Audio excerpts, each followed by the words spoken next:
Okay. Well, hello everyone. My name is John Gilmovich. I'm the President of the Property Owners Association of New South Wales, and I welcome our members, our guests, and of course our expert panel speakers for what is our very last session for the year, our very last educational webinar, and it's a terrific one. We look forward to getting through the next hour on investing in international property markets. And we've selected three, as you can see, which is the USA, the UK, and of course Singapore. And we're going to get a brief introduction on each marketplace, what it potentially, or why you should look at international, crossing borders internationally, and having a look at property purchasing. The presenters will dive a little bit deeper as to what's happening in each marketplace, what's the opportunities, and of course, what are the risks. So before we introduce our speakers, let me just talk about a little bit about who and what is the Property Owners Association of New South Wales.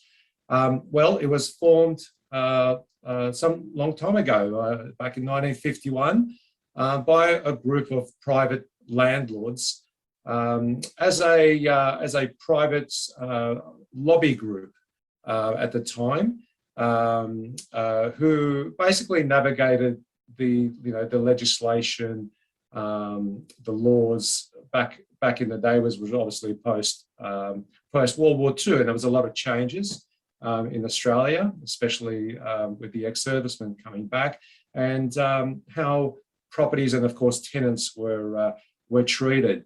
And moving on into 2021, the POA is a major stakeholder in New South Wales that does lobby on behalf of the private mum and dad type property owner. These include the non-sophisticated private landlords, commercial, on the commercial, residential, and owner-occupier front. So in New South Wales, there's currently about 1.2 million property owners. And we get involved, our members, so as a non-for-profit, the committee is run by volunteers who are experts in their particular space. And most of us are landlords ourselves, property investors, and also have expertise in real estate. I think nearly all of us carry real estate licenses and come from a broad spectrum of property investing expertise, as you can see, including commercial, retail, small hotel, and boarding houses. And so our members join us, I guess, to get assistance to navigate, the property ownership jungle, if you like. And we, part of the service, we keep them up to date, connect them with third-party service providers when they need. Some of those are our sponsors. And of course, network, educate, and come and join the cause, really, and that's to represent and keep property ownership on an even keel in New South Wales. We do like to acknowledge and thank our sponsors who's been with us for many, many years. Some of those are listed there. Those platinum and silver sponsors, they're some of our service providers in that space. And I'd like to acknowledge and thank them so far for supporting us as a committee, and of course our members when it comes to time for assistance and help, from a legal, to insurance, through to tax, and of course property compliance. And as always, we'd like to just say that anything we present tonight is of a general nature only. It's based on facts and case studies, personal experiences, and of course the knowledge of expertise of our guest speakers. And although we will be taking questions at the end of our 3 speaker sessions, one thing I just want to say that we won't be going into any particular sort of deep dive information around about any tax implications or insurance or finance. By all means, any viewers can connect with our guest speakers one-on-one and have that sort of time with them and have a one-on-one consultation that's personalised to their own circumstances. So, Debra, I'll let you take over and introduce our first speaker, Lindsay Stewart from Star Dynamic. Welcome, Lindsay, and thank you for joining us. No problem. Okay, thank you very much, John. And it's my pleasure to introduce Lindsay Stewart, who is going to give us an overview of the USA market. Lindsay is the founder of Star Dynamic, which is an Aussie company and specialising in helping Aussies get great quality, high cash flowing investments in the US property market. So over to you, Lindsay. Excellent. Thank you very much, Deborah. John, welcome everybody. What I'll do, I'll just share my screen really quickly. Here we go. Hopefully you will be able to see my screen there. Yes. Yes, thank you. Thank you for having me. Actually, it's probably an unusual one. I'm not actually US based, as you can probably tell by my accent. I'm actually based in Victoria, but I have been working in the US market for quite some time. I guess the quick disclaimer, very similar to what John said, I would certainly extend a bit further on that and recommend anybody who is interested in the US market, certainly contact an accountant who is very knowledgeable in the US market. We do find in a lot of cases, a lot of the accountants here in Australia don't know a lot about foreign income, the US particularly. There are certainly US registered tax agents in this country, which you can contact. If you, and again, as John said, if you'd like to reach out to me after this, we can certainly connect you with some of those. There's certainly some in Sydney, there's some here in Melbourne. And then of course you can reach out to some in the US as well. But I'd certainly recommend you contacting your professionals. Just from what Deborah was saying, yeah, we are an Aussie-based company. I started investing in the US market myself in 2012, so I'll be coming up to 10 years shortly. The company itself, I started in 2016. In essence, we've been developers and investors in Australia for about 20 years now. I do not, and I'd like to preface this by saying I do not hold a real estate agent's license. But we are experienced developers here in Australia, focusing predominantly on subdivisions, splitter blocks, larger developments, house and land packages and stuff like that here in Australia. But I came across the US market in 2012. At that time, I was actually also working full time for General Motors. So I was traveling backwards and forwards a little bit. Did a bit of trial and error over there, found a few mentors over there. I saw how many investors were really struggling. People liked the idea of the US market, but were making some significant mistakes. So that's when I started up Star Dynamic to try and help people and set people straight, I guess. Why the US market? Well, sometimes in the last 18 months or 2 years, people have laughed at me, but it is a politically stable country. That it certainly welcomes foreign investors.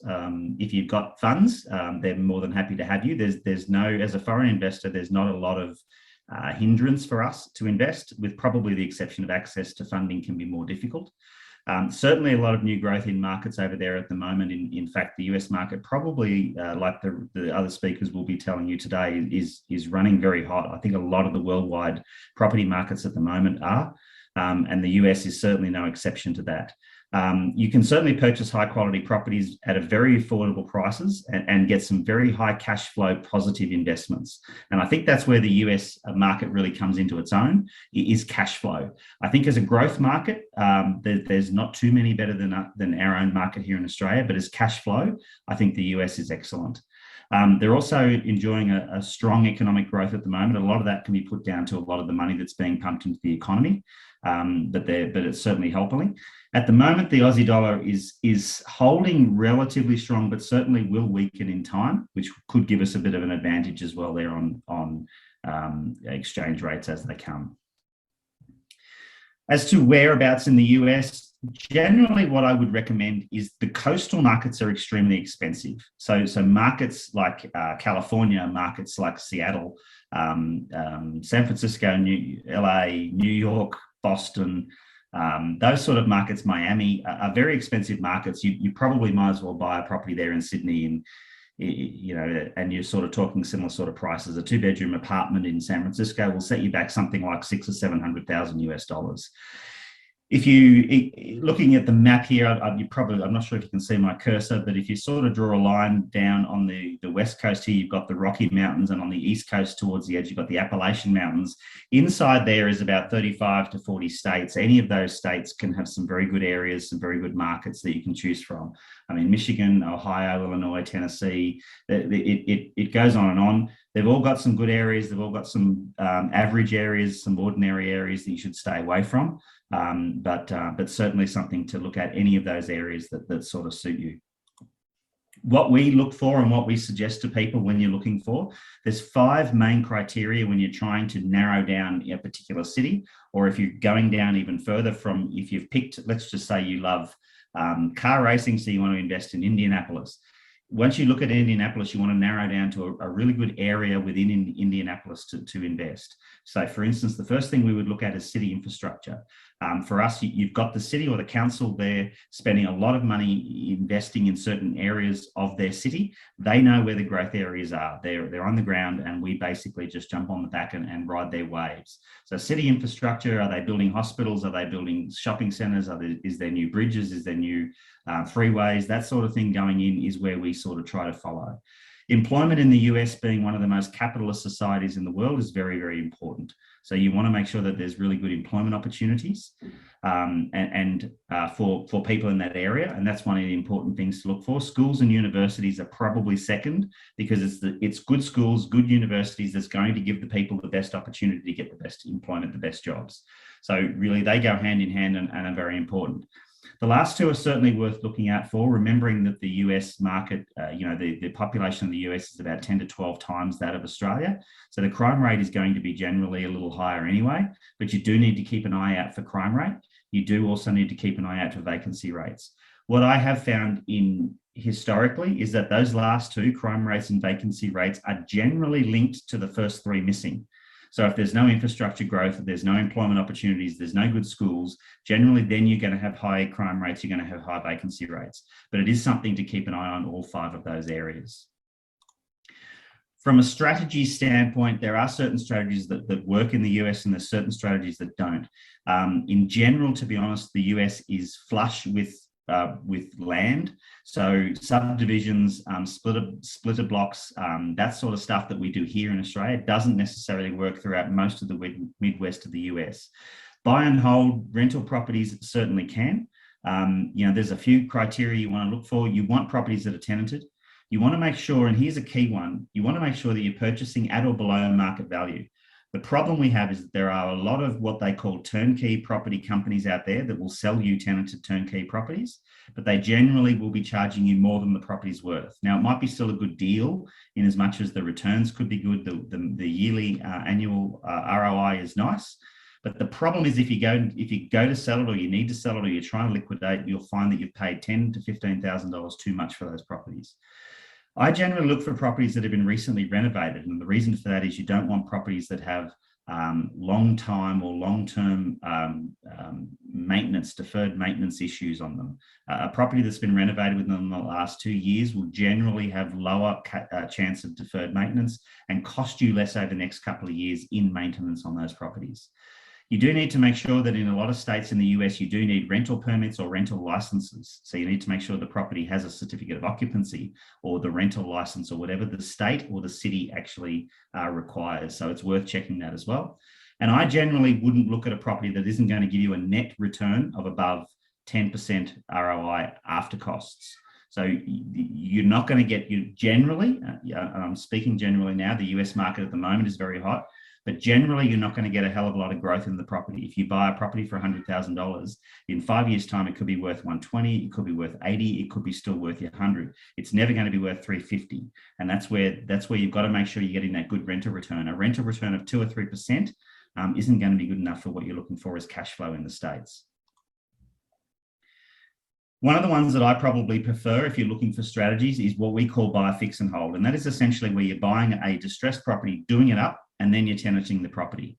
It does 3 things for you. The first thing is it gives you some equity in that property and allows you then, if you need to liquidate, you'll actually be able to make some profit as well as the profit you've made on the rent. You do need to be careful that I certainly stay away from fire damage, and I never buy a property sight unseen. I have people on the ground that will walk through and send me back videos, or I'll literally FaceTime them and have them walk through the properties for me. You need to be careful not to overcapitalise on renovations. Make sure, again, you include all costs for permits, licenses, etc. And again, at the end, your net rental return needs to be at least 10% or greater.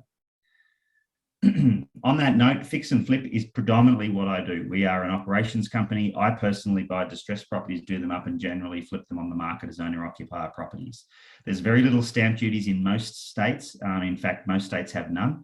So the costs for us to do that are significantly cheaper. The employment rates or the hourly rates for employment is a lot cheaper. So it is a strategy that can work, while that might be difficult here in Australia. Once again, you need to make sure that you're purchasing the property correctly. Once again, I stay away from fire damage. I don't do sight unseen, so on and so forth. Lastly is one of the most popular strategies in the US for US investors, and it can certainly work for us as foreign investors as well. And that's what they call the Borough Strategy. So that's where you buy a property, you renovate it, you rent it out, you refinance your funds back out of that property, and then you repeat that process. There are certainly lenders in the US that will lend to foreign investors.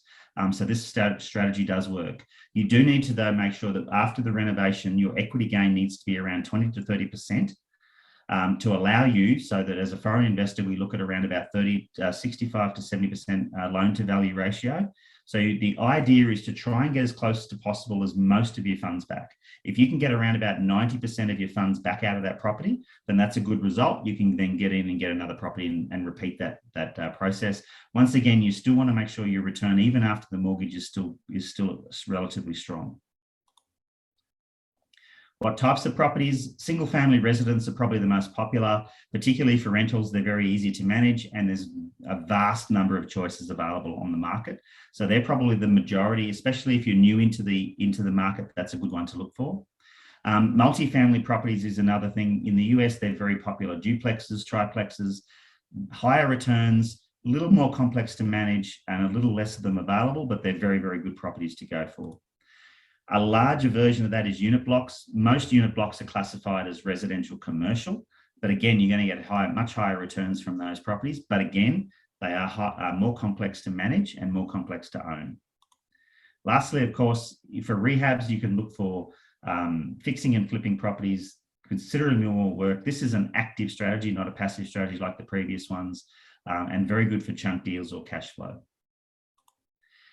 What properties to avoid? My personal opinion, I certainly would look at avoiding condominiums. Unfortunately, they seem to be the most popular. There's so much marketing out there to get into condos. The truth is they might look attractive, you might have beautiful views, but the general case is the costs to purchase those properties are extremely high. There is also very high, what they call homeowner association fees, which is exactly the same or very similar to our body corporate fees. I have seen cases where the homeowner association fees have been 50 to 60% of the rental return on those properties. So straight away, it makes it very difficult. The last thing is the homeowner association rules can hinder you selling the property or renting the property to certain people, or even the amount of renovation or rehab you can do on those properties. So you need to be very, very careful on what rules are in place. I just stay away from them, to be honest. The other one, from my personal opinion, is I'm not going to invest in commercial properties some 11,000 miles away from here. It requires significant in-depth knowledge for the location. It's particularly post-pandemic, there's a lot of industries that are struggling, so you need to be very careful of what commercial industry you're looking at. That can also be very high investment for actually low return compared to residential property in the US. Market risks or threats. The US market is a far less regulated industry than we have here in Australia. So we need to understand that gives us a lot of opportunity, but it also gives us, we need to be very aware of what's going on. We need to make sure we're going in with our eyes open. Currency fluctuations can affect your profits, so you need to be aware of that. And again, as I mentioned at the start, you need to be very aware of state and federal taxes and the implications for foreign investing. So make sure you talk to your accountant, make sure you talk to a US registered accountant and get the entire information on both sides. There is also in the US a much larger socioeconomic gap than we have here in Australia, the old gap between the haves and the have-nots. So there's certainly a lot of areas in the US that you would be very careful not to invest in. Low property prices can be very attractive, but generally that is going to mean that the area is going to be very tough. The type of tenant or the people that you'll be attracting would be quite rough. So you want to be very careful on that. We would suggest we use a 5-step process when you're looking at getting started in the US market. I think the first and foremost strategy is the most important. I think, look, I believe personally, whether you're investing in any market, you need to have a really clear strategy and know exactly what you're trying to achieve. The next thing in the US, I think it's really important, you need to have a team on the ground. You certainly can invest in the US market from Australia. You can invest in the US market from any country, from the UK, from anywhere you like, Singapore. The truth is, though, you need to have people on the ground who can support you. And I think your team can be as important as anything else. A lot of people do months of due diligence on regions, months of due diligence on property, and do no due diligence on their team. They'll hand over the keys to the first property manager or rental manager or the first realtor that comes along, and they don't know whether that person's going to be any good. So I would recommend doing the due diligence on your team as much as you would on your properties. Acquisition of the properties are very important. You've got to make sure you don't buy too much. Renovation, managing the contractors is important. And then, of course, realization of your profit, whether that might be in rentals or in selling the property. Again, you need to have a good team on the ground to help you to do that. So from a standpoint, I think we're going to have some questions at the end. So please, if you have any questions, hit me up. Our website is there as well.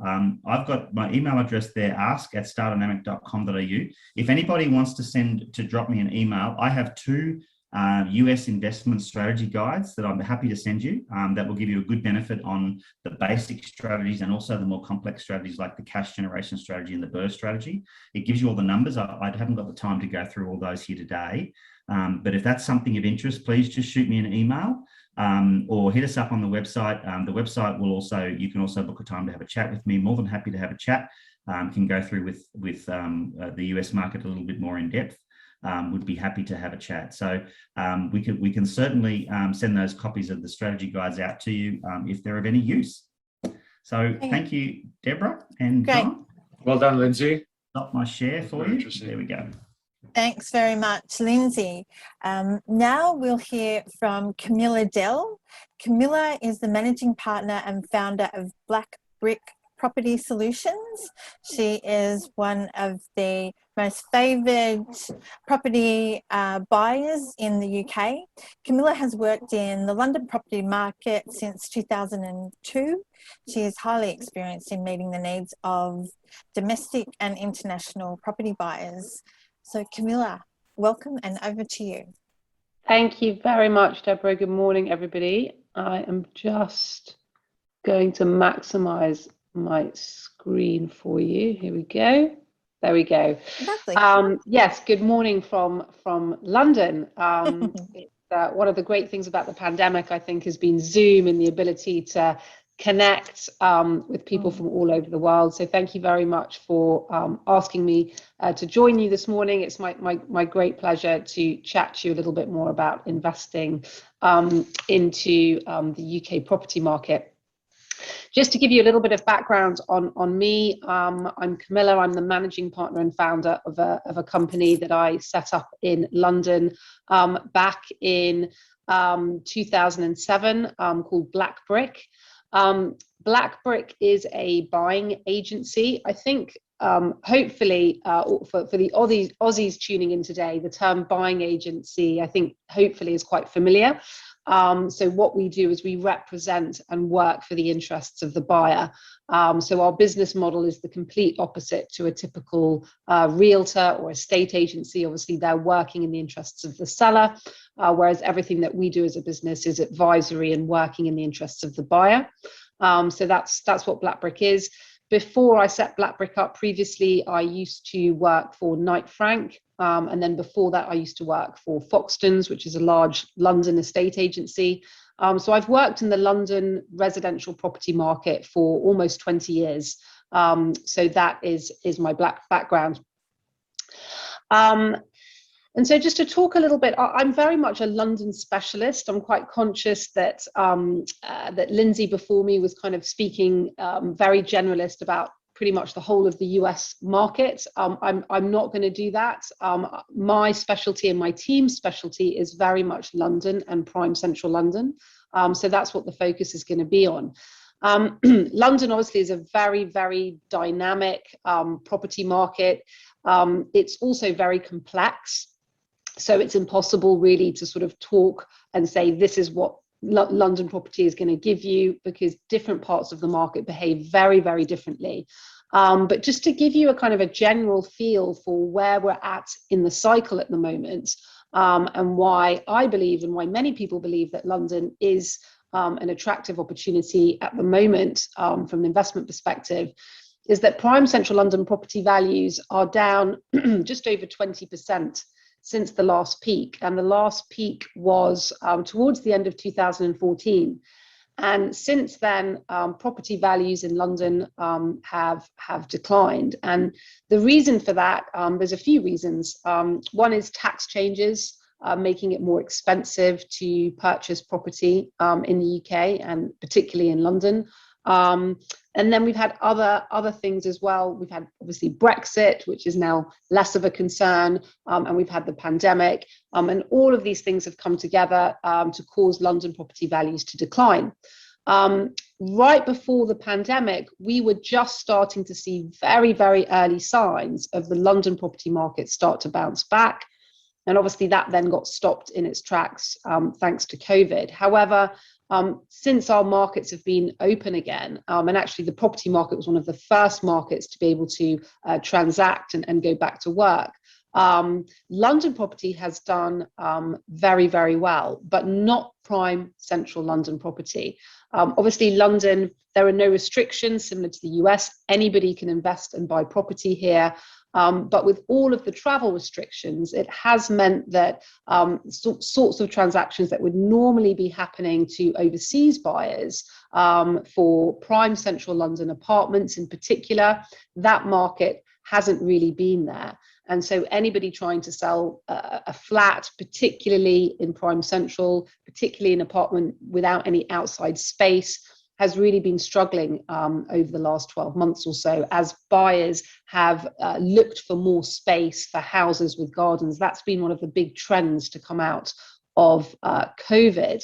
But we see that as an opportunity. And actually, we are now starting to see some growth into the prime central London flat market once again.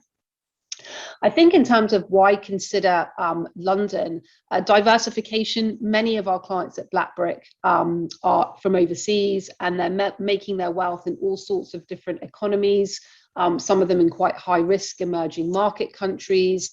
And many of our clients really do view London as that safe haven asset class as part of their overall portfolio. So that's a key driver. I would say another key driver is education. A lot of our clients do like to send their children to be educated in the UK. We have one of the best education systems in the world, both primary, secondary and university. So that's a big driver. And also business links. You know, we have clients globally who have offices in London. And so all of those factors combined draw people to the market and to buy property there. In terms of the investment case, it's very, very, very different to the case that Lindsay presented. So you don't get 10% yields on your London property. You get more yields in the region of 2 to 4% in London. So it is not a high yielding asset class. The main reason to invest in a prime central London property is for that longer term capital appreciation. And in that sense, the London market at the moment is looking very, very positive. A lot of the big agents like Knight Frank and Savills, they do 5-year forecasts, and those 5-year forecasts are looking incredibly positive. In the region of 20 to 25% capital appreciation is predicted over the next 5 years for central London. So if you're looking for quick returns, the market is not for you. But if you're looking for a long-term hold strategy, then I think London is interesting to consider. So I thought I'd talk a little bit about, the impact of COVID and what has that meant for the London market and what's hot right now. And parts of the market which have really done incredibly well over the last 12 months are suburb type markets. Depending on how well you know London, it's areas in North London, for example, areas like St John's Wood, which is where this house is located. This is a part of London that's still very close to the city centre, but benefits from a lot of detached houses with gardens, with carriage driveways for your cars, and a really great high street, but is also very well connected for the centre of town as well. And COVID has really meant that people are looking for this type of property now. People want more space, they want more privacy, they want gardens, they want off-street parking. And St John's Wood, along with other areas like Wimbledon, Richmond, Hampstead, these sorts of areas have performed incredibly strongly. St John's Wood house prices have gone up almost 14% in the last 12 months, just to give you an idea. It's an incredibly competitive market. More buyers than available properties. One of the advantages that we bring our clients is our ability to source things that are not on the open market. That's one of the difficulties and challenges of accessing some of the super prime property in London, is that it's not always advertised. In fact, it's very rarely advertised. So this is an example of a transaction that we've just recently completed for a client, which was done completely off market. So this part of the market is incredibly active and hot at the moment. What's not performing so strongly? Well, we've spoken about prime central London flats. We are now starting to see that market pick up because travel restrictions have eased. And so we are now starting to see overseas buyers come back into the market again.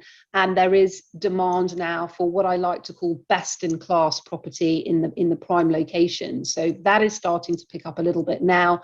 But there's parts of the market which are still very much in the doldrums, particularly new builds, older new builds in secondary parts of London are not doing so well. And there's a lot of old rental stock. Landlords have really been hammered in the UK. There's been a lot of tax changes which have meant that actually owning a buy-to-let property as a private landlord is not as attractive as it was 5-10 years ago.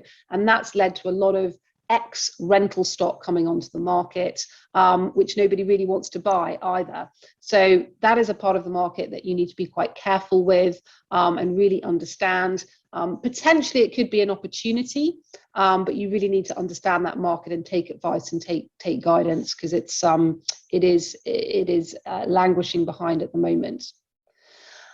To give you an example of the sorts of deals that we do for our clients, and this is a very nice example of that prime central London flat market that I spoke about, which has been an opportunity because of the lack of overseas buyers.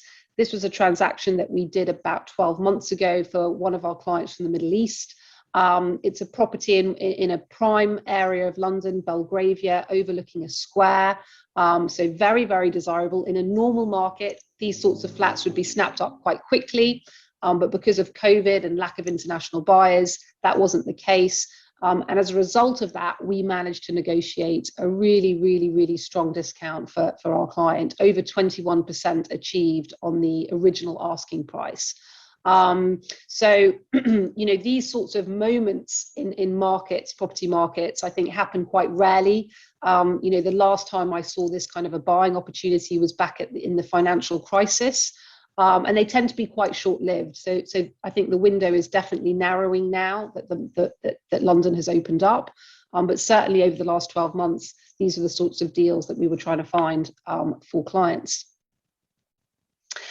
I thought I'd sort of finish by talking about kind of your top tips if you are thinking about buying a property in the UK.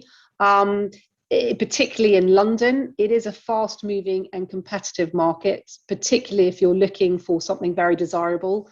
There is an absolute lack of supply and more buyers for available properties in certain parts of the London market. Therefore, as a buyer, it's really, really important to, what I like to say, get your ducks in a row. So that means making sure that you've thought about how you're going to finance the property, whether you're cash, whether you're going to be borrowing, thinking about who you're going to use to represent you on the legals, and also, importantly, taking tax advice. And I think it's important to do all of those things almost before you start the search. So you are a ready and organised buyer, and you will be looked on much more favourably when it comes time to offer than someone that isn't organised. You need to also consider what your additional costs are going to be. Stamp duty on UK property is high, and it has changed recently over the last few years. The range of stamp duty that you pay on a property depends on the price of the property. So the range is between 0 and 15%. There's an additional 2% surcharge on top of that for overseas buyers. And so you need to sort of really look at that. That is quite a significant additional cost. To sort of give you an idea, if you were purchasing a property for £1 million in the UK, and you're not a UK resident, and the property that you're buying is an additional property, so in other words, you own property elsewhere in the world, you are looking at a stamp duty rate of 9.4%. So it's important to work out what your stamp duty is going to be. I'd say the good thing about stamp duty in the UK is it's a tax you only pay once, and that's it. We don't have these regular sort of wealth taxes or annual property taxes that you see elsewhere in markets like the States, for example. So you just pay it once, and that's it. So that's the good thing about it.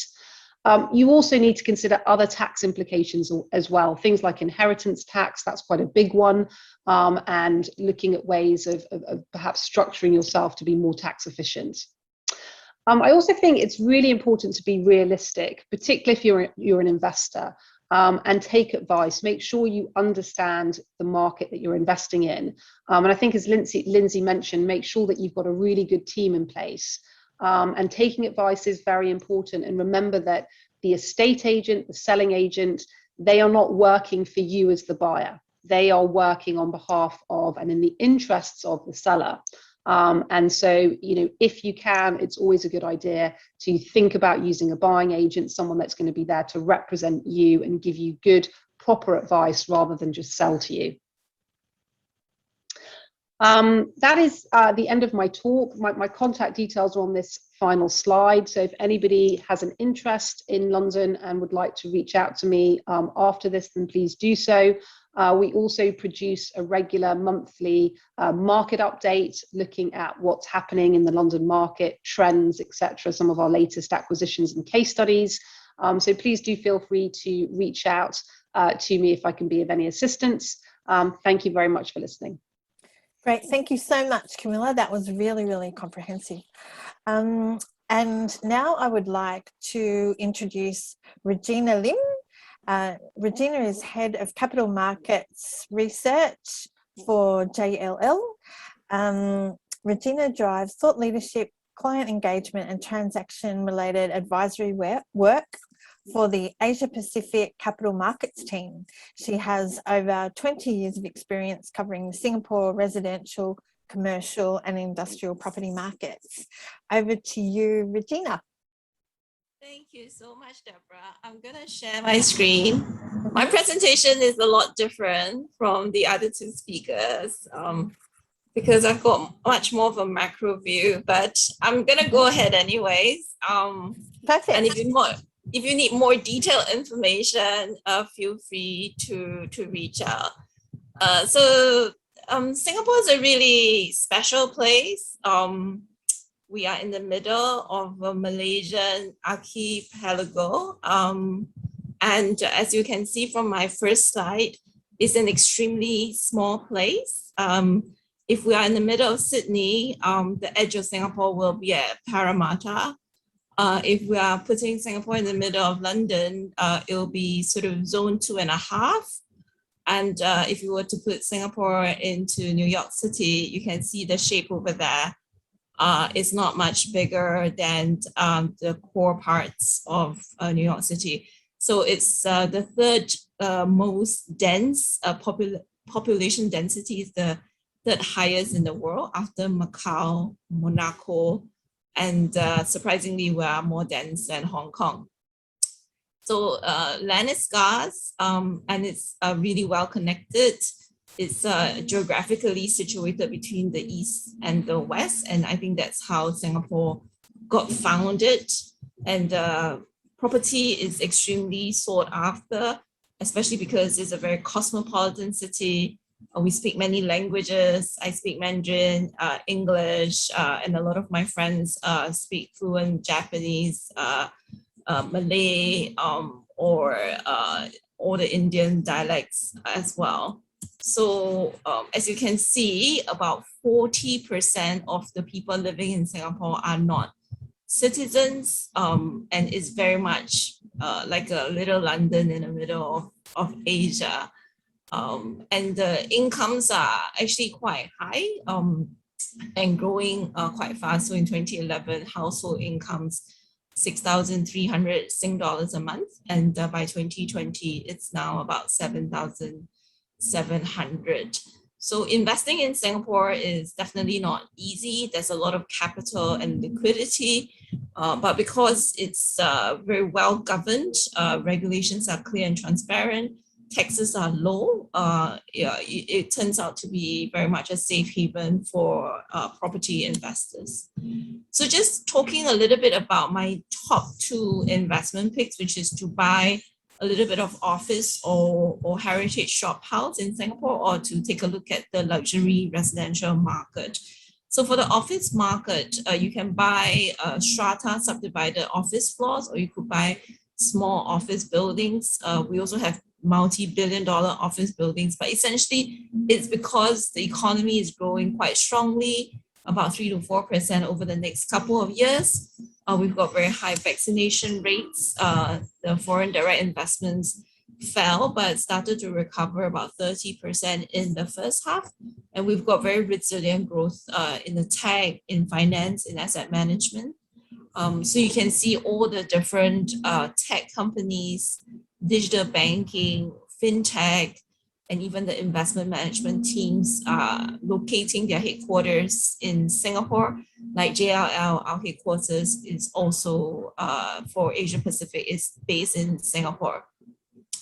If you look at Google, Amazon, Facebook, Tencent, Alibaba, their growth of workers in Singapore has been about 30% CAGR over the last 10 years for Google and Facebook, and over the last 5 years for the Chinese, Japanese, and Korean tech companies. So the office demand is extremely strong.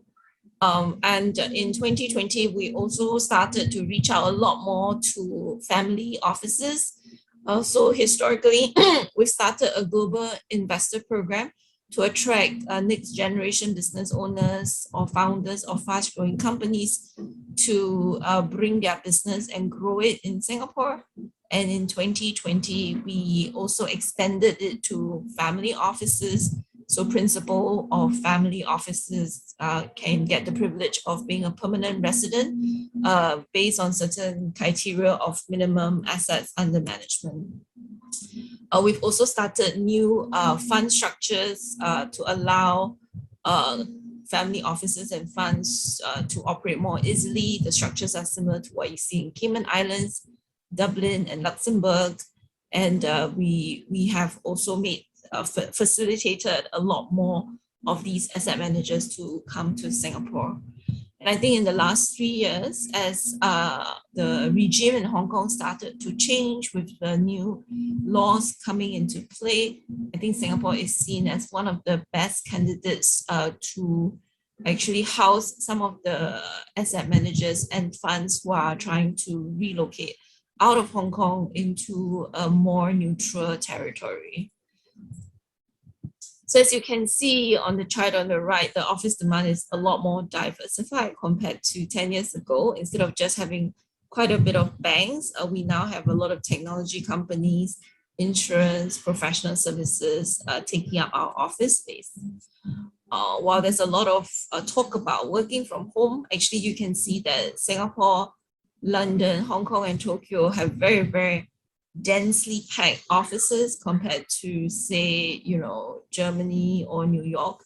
And therefore, as more people start to do work in a hybrid manner, they might do more of the passive work at home, but more collaboration in the office. And we expect that densities would reduce, and we would actually need more office spaces, especially in the cities like Singapore and London, where they are really, really densely packed. And for Singapore in particular, our rents are relatively lower, and therefore the cost of reducing densities will be less prohibitive. Singapore has also been quite proactive in creating sustainability initiatives, in that we have very ambitious targets for 2030, including having new office buildings replace 100% of the building footprint with a vertical or rooftop greenery. We want 100% of new cars in the roads from 2030 to be run on cleaner energy, and a bigger share of trips on the island to be taken via public transport. And as a result of these plans, the regulators have started to encourage redevelopment of older buildings in the CBD to convert into mixed use. So if you tear down your old office building and build more residential and hotel in the new building, you will get additional gross floor area as an incentive. So net in the CBD, supply is going to reduce over the next 10 years, and the government has stopped providing new land supply in the CBD. So we do expect that rents will go up significantly over the next 5 to 10 years in the CBD because of these sustainability and redevelopment initiatives. They are trying to create more jobs closer to homes outside the CBD, and more homes within the CBD closer to jobs, to remove the fundamental need to travel. And this Jurong Lake district that you can see here on the western side of the island will be where they will be focusing most of the development and investment over the next 10 years. So as to create higher rents in the CBD, to create that incentive for companies to consider relocating. So I think overall, we do think that office rents could rise 25 to 30% over the next 4 or 5 years, which will boost capital values as well. So that's the first thing I would suggest interested parties to take a look at, which is Singapore office assets. The second thing I'm going to talk about is on the residential markets, which are highly, highly regulated. So as you can see on this chart, over the last 15 years, actually, prices in all gateway cities have gone up on average by about 6% a year globally, as the rich got richer, and we don't have very good redistribution policies globally, and therefore and low interest rates have resulted in very strong growth in residential prices in most cities other than in Singapore. And because incomes have grown much slower, maybe by 2.5% instead of 6%, home price to income ratios have really increased to 10 to 20 years. So it takes 10 to 20 years of income to buy a home in any of these gateway cities, with the exception of Singapore. So what Singapore has done differently over the last decade is to persistently intervene in the residential market to ensure that both private and public housing remains affordable, to remove an overwhelming sense of envy. I think China is doing that now with their common prosperity policies, but Singapore has been intervening for a long time. What this tells me is that actually over the next 10 years, home prices in Singapore will grow in tandem with incomes. So incomes have been growing at 2.5 to 3.5%, and we expect prices to do the same. And because home price to income ratios have been very, very controlled and stable, there is no speculation in the market. The prices are not inflated, and it's an investment which has a lot of downside protection. So even though we had a bad recession last year because of COVID, private home sales continue to increase in 2020. And in the first half of 2021, they doubled year on year. So there's a lot of liquidity anywhere globally, and it's no different in Singapore, and especially because the prices haven't shot through the roof yet. If you look at the luxury end of the market, prices above 2,500 Sing dollars per square foot, volumes have grown even stronger than the overall market. Purchases by foreigners and permanent residents also doubled in tandem with the overall market in the first half of this year. We have a few examples of some of the projects which sold more units, and they could range from 1,800 to 2,800 Sing dollars per square foot. So it's by no means cheap, but based on the income levels we have in the country, these are actually within reach. So where's my screen?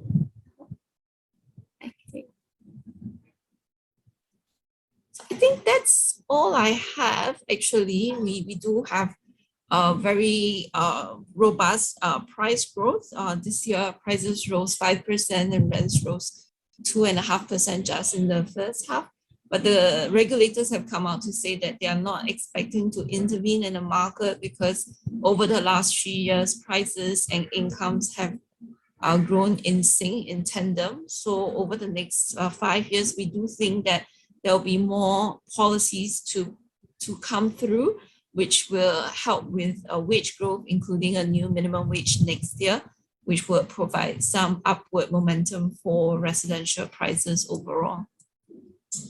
So some of the things that you have to be careful about are some of the very high stamp duties you see in the market, because the government has over the last few years intervened in 2010, in 2011, in 2017, to try to rein in price increases. So if you were to buy a unit and sell it within 3 years, you do attract some seller stamp duties ranging from 4 to 12%.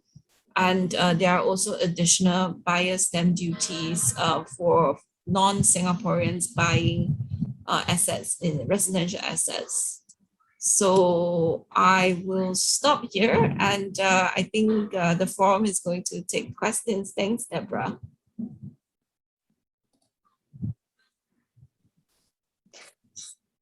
Thanks very much, Regina. So I'll now turn the management of the webinar over to John Gilmovich. Yeah, thanks very much, guys. So look, there's some terrific insights into every market. Each one is so different. I'm sure there's dozens of questions out there, which we're not going to have all time to cover, but we'll open it up. We've got about 5-10 minutes left of the session to open it up for any particular questions for our attendees, and we've got a hand up straight away from Scott. Hi all, this is Scott Hoaxang. Live here in Sydney, but I'm a dual citizen with America. 2 questions for the group. One is, are there any restrictions on what a foreign buyer can buy in your country? Here in Australia, we obviously push foreign buyers to newer properties and they can't buy existing homes. Are there any types of properties that are off limits to foreign buyers? And the second question is, what's the minimum amount of cash one really needs to get into an entry-level investment in your market? Assuming you could access any local finance in your market, how much cash should the buyer really have to really be able to be active? I'll just jump in really quick. In Singapore, foreigners cannot buy residential land. So you can buy strata subdivided residential units or commercial land, but not residential zoned land. And I think minimum amount you should come with is about 300,000 to 500,000 Aussie dollars.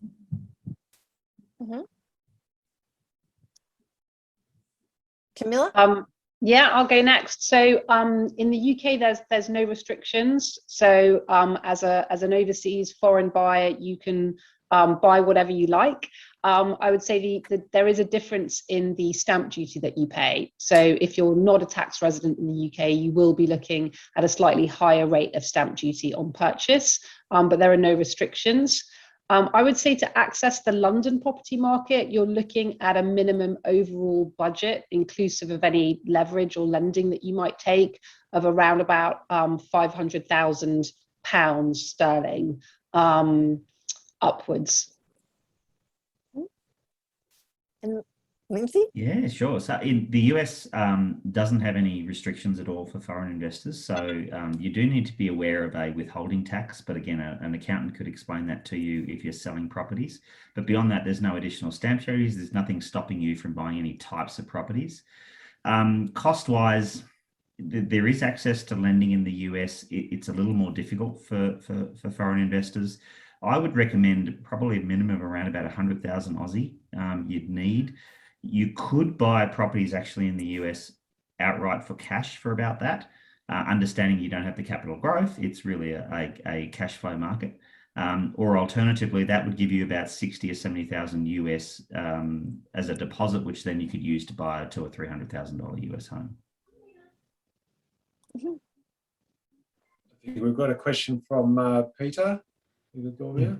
Oh, hi. Peter Dormier is my name. I was just wondering if you could, I know it might be beyond your scope, but could you give us some insights on what the tax implications are for foreigners investing there? So a typical Australian investor who's investing in Singapore, UK, USA, what happens with the tax arrangements? Is that something that you're able to comment on? Yeah, I mean, I think we can comment loosely. Well, obviously, I don't think any of us are tax specialists, and we've kind of said, it's really important to take tax advice. But I think the things to consider when buying property in the UK are things like inheritance tax. That's a really big one. In the UK, inheritance tax is 40% on death. So that's definitely something to consider. And it's one of the main reasons why most of our clients will take finance and leverage when they buy, because that is a way to legally reduce your exposure to inheritance tax. So that's quite a big one to consider. But outside of that, if you are buying a property in the UK for investment and you're planning to rent it out, you are then earning income in the UK. So there will be tax to pay on that income. And the amount of tax you pay just depends on how much income overall you are receiving in the UK. So again, it's important to have an accountant to do your tax return. You will need to start to do a tax return. And then I guess when you sell the property, the other tax to be aware of is your capital gains tax.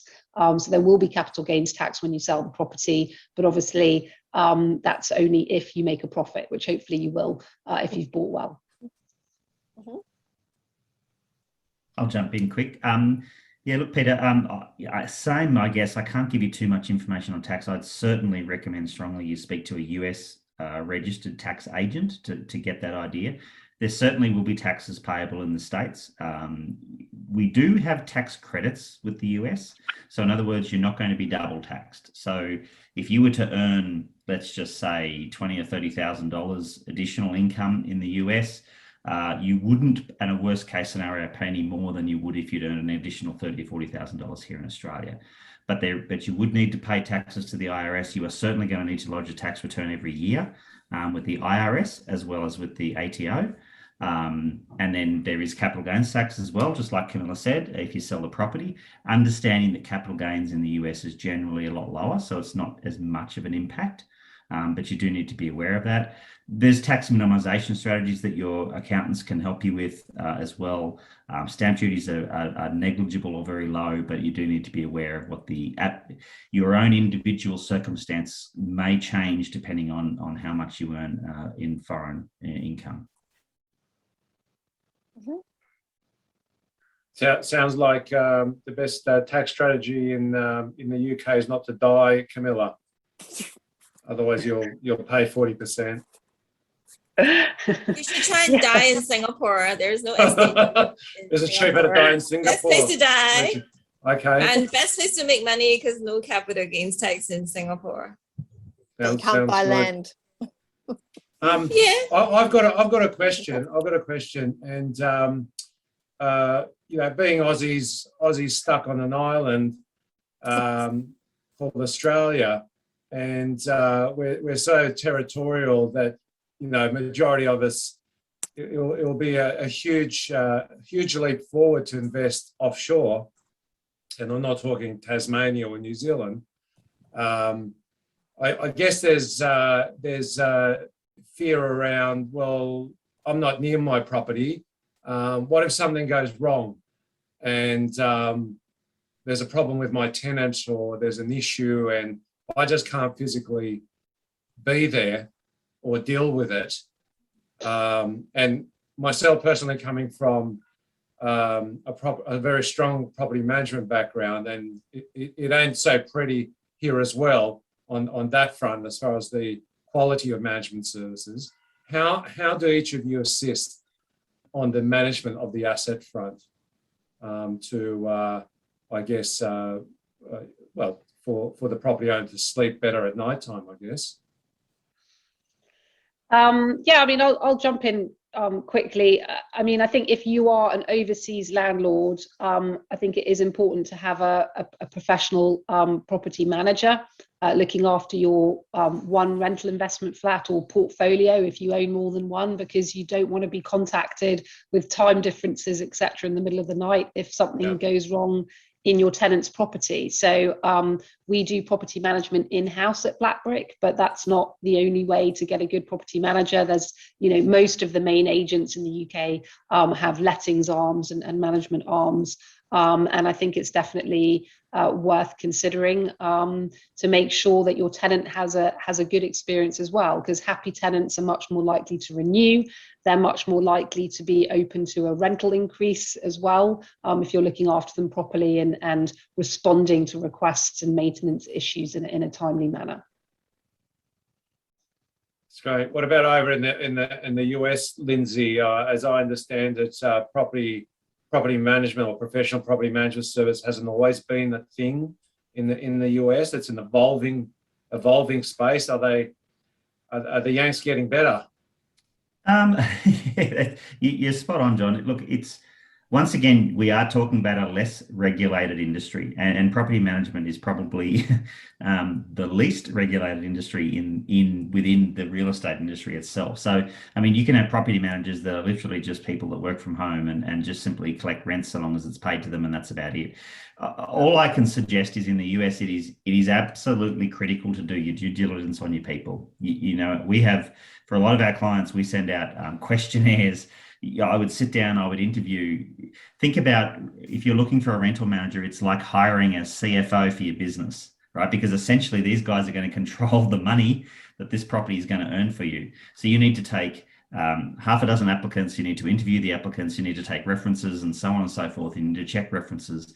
If you do all of that, you'll certainly find yourself some good team members, and a property rental manager is probably one of the most important team managers you can put on your team. If you get a good one, it will make the process stress-free for you. If you get a bad one and you get bad tenants, you also need to be careful of the areas that you invest in, because the US certainly has certainly lower socioeconomic areas. You're going to get tenants that can cause you more troubles. You'll get tenants that will stop paying. Now, we have to understand that nearly a third of the people in the US don't even have a bank account. They don't save money. They live month to month. So if they miss their rent, there's no way they can catch up. So you've just got to be aware of all that. There are certainly good areas to invest in. There are certainly good property managers nowadays, but you've got to go in with your eyes open. Sound advice. And Regina, what happens in Singapore? Do we have property management over in Singapore? Yeah, I mean, you can always approach JLL. We do have property management services, but I wouldn't have too much information about that on my end. Okay, so there's specific real estate companies or agencies that offer that service, and it's a regulated service.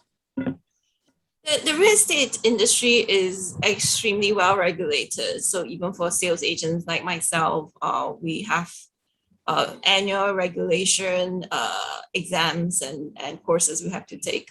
So even for the property management teams as well. Yeah. Okay.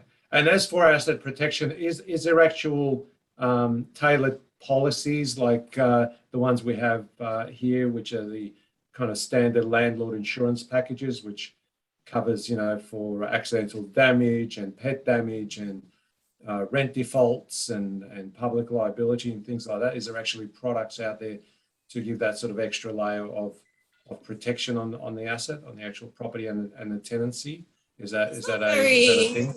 It's not very prevalent. What we generally do is take an adequate amount of security deposit, and that usually helps you protect your investment. What's a typical bond on the residential? It's about 2 months, 2 months for a 2-year okay. lease. Okay, interesting. Okay, so Thank you. Oh, so Mark and David have questions, but then we might need to start wrapping up. So Mark, maybe unmute. Oh, there you go. Hi there, Mark Dodgson. Just trying to understand, in each of your countries, what's the investment vehicle that most of your clients use when they're investing?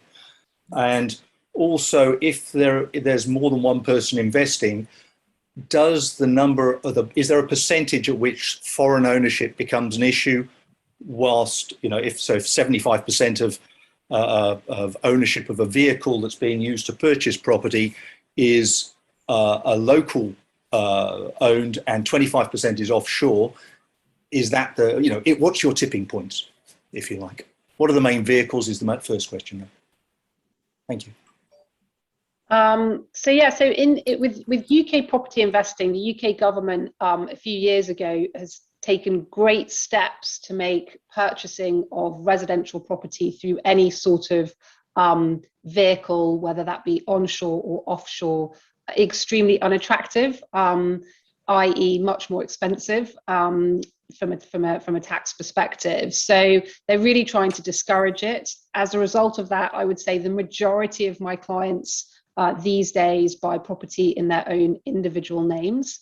There are some exceptions to that. I think if you are a professional investor and you have absolutely no plans to ever use the property yourself or your family, and it's just purely for investment and it's going to be rented out, then actually structuring yourself, whether that be through an offshore company or perhaps buying through a trust, that might be the way to go. I'm going to divert back to our lovely sentence, which, do take tax advice, because there is no, there really is no one size fits all rule in terms of how best to structure your UK property purchase. So if you think that going through a corporate might be the way forward, it is really important just to get some advice around that. Insofar as your second question, I don't really see much club investment with the work that I do, and part foreign ownership, part domestic UK ownership. So I'm not sure I can answer that second part of your question.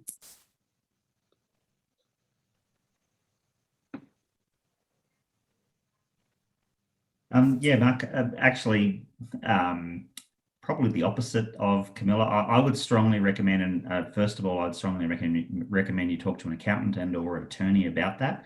But in general, investing in the US in your own name is probably generally not a good idea. Asset protection is very important. The US, as you probably know, is one of the most highly litigated societies in the world. So you do need to protect your assets. There is also some tax benefits of investing in an entity. The entity itself being a US entity means that you don't have to worry as much about foreign ownership and withholding taxes and a few things like that. The type of entity can certainly depend on your own circumstance, so I'd certainly recommend you talking to an accountant. But LLCs are generally quite cheap. You can get them created for about $500 or $600 through good quality attorneys in the US, up to about sort of $1,200. So they're not terribly expensive. You know, S Corps and C Corps are a lot more expensive and have a lot more administration, but they're larger and they're more protected. But you know, have a chat to an accountant about that. But your own name is probably not a good idea in the States. Is there any other questions? Before we, Regina was going to answer. Regina. No, I don't have anything material to add, but I think a lot of the investors in Singapore use their own names. Yeah. Mm-hmm. So David did have a question, and then that's it. We can't have any more. So David?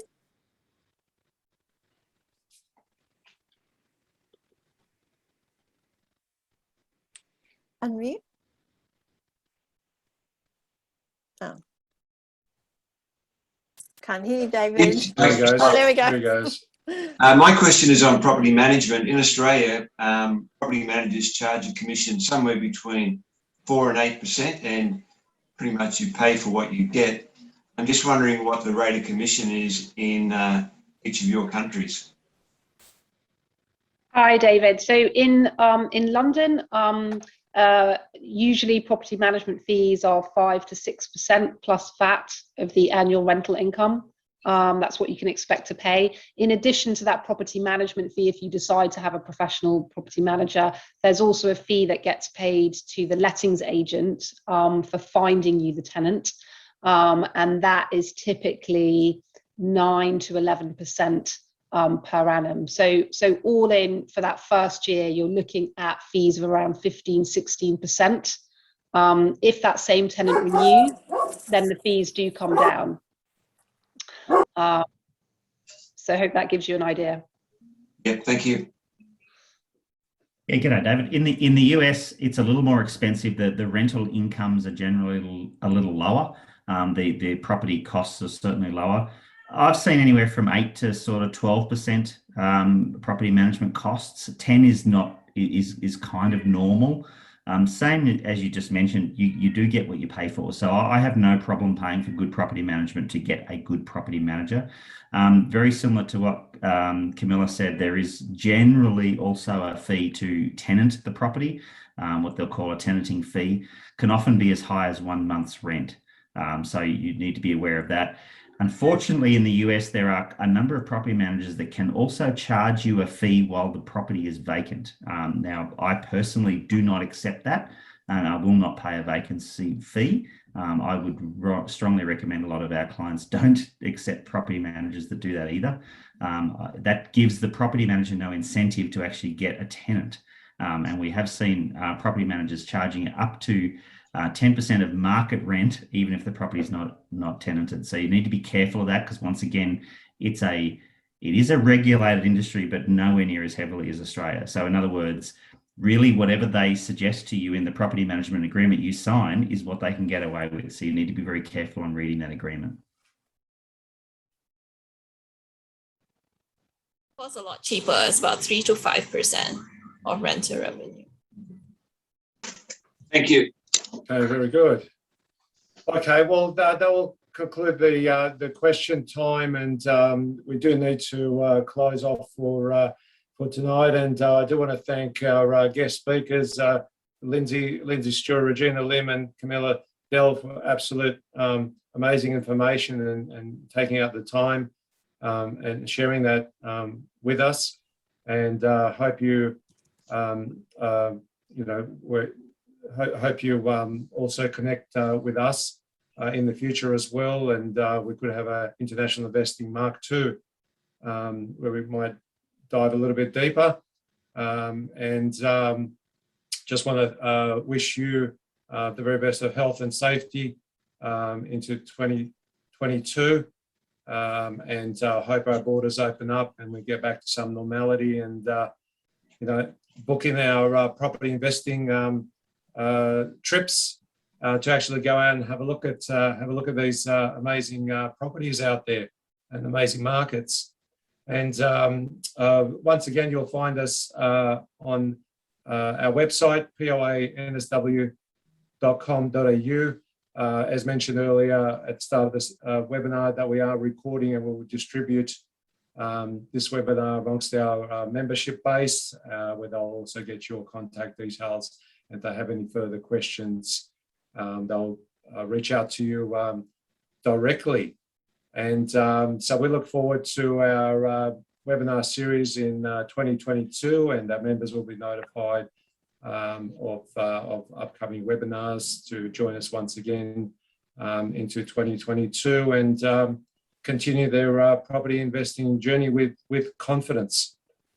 So from all of us, the Property Owners Association New South Wales Committee, we thank you once again and wish you either a good morning or a good night wherever you are in the world. And thank you once again. Take care.